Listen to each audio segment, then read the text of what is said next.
Hello, geography lovers. This is Ms. Walsh here with another edition of Study Helper Stories. And I have here a map of Africa and a really horrible story to help you remember the locations in Africa for our quiz. And I never said it was good. I'm only saying it's helpful. So this story, actually, if we look at this map of Africa, this story is going to begin with a little girl named Susie.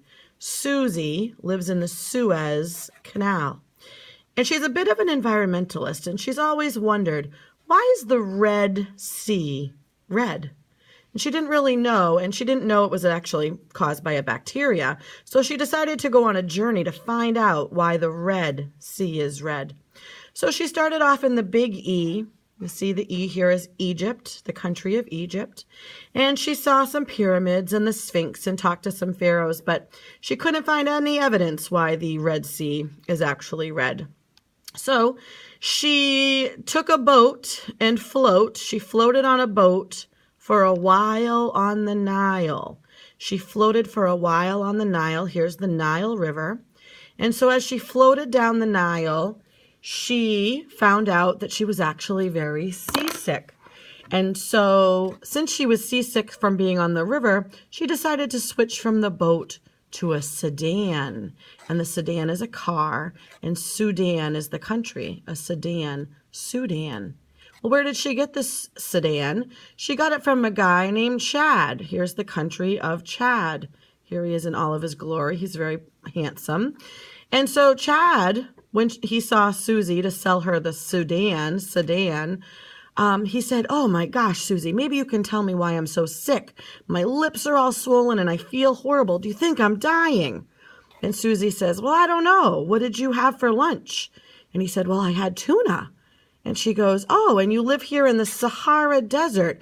I think I know exactly why you're sick. I think your lips are swollen. Your lips, Libya, are swollen because you're allergic, Algeria, this big A, Algeria, you're allergic to tuna, Tunisia, because he'd eaten tuna for lunch. And I think that your eyes are so watery because you live in the Sahara Desert and all of the sand is irritating your eyes. That's why you're sick." Well, Chad, the country of Chad, was so excited that he wasn't dying that he shook his maraca in happiness. And here is maraca. Morocco is the country. And here's a maraca. So Algeria for allergic, tuna, Tunisia, lips, Libya, Chad, and Morocco. So Susie left Chad, got back in the sedan, and headed down along the Nile River until she met her friend Victoria, right here at Lake Victoria. And she said, "Hey, Vicky, I'm looking for the information about why the Red Sea is really red." And Vicky said, "Well, I don't know, but I know a guy. I know this guy named Kenya." And she said, "We can ask Ken, although I heard he might have killed a man. Kilimanjaro, kill a man, Kilimanjaro, Mount Kilimanjaro is right here. But we can check with him. We just got to be careful because he could be dangerous." So Susie and Victoria from Lake Victoria went to ask Kenya, if he knew why the Red Sea was red. Well, he had no idea, and it actually turned out he wasn't a bad guy at all. The rumor about him killing a man, Mount Kilimanjaro, was completely false. Turns out he was a really nice guy because he gave them a cornucopia. Cornucopia, Ethiopia. It also looks like an E here, a lowercase e for Ethiopia. He gave them a cornucopia.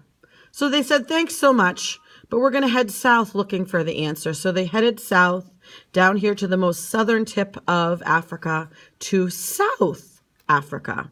And that's the country of South Africa. They found no evidence about why the Red Sea was red, so they headed out to go home, but then they ran out of gas. And they got so mad, they ran out of gas in their car, Madagascar, mad about running out of gas in their car, Madagascar. So they filled back up and headed back home, but they decided to stop by Somalia. Here's the country of Somalia, and they met their friend Molly from Somalia.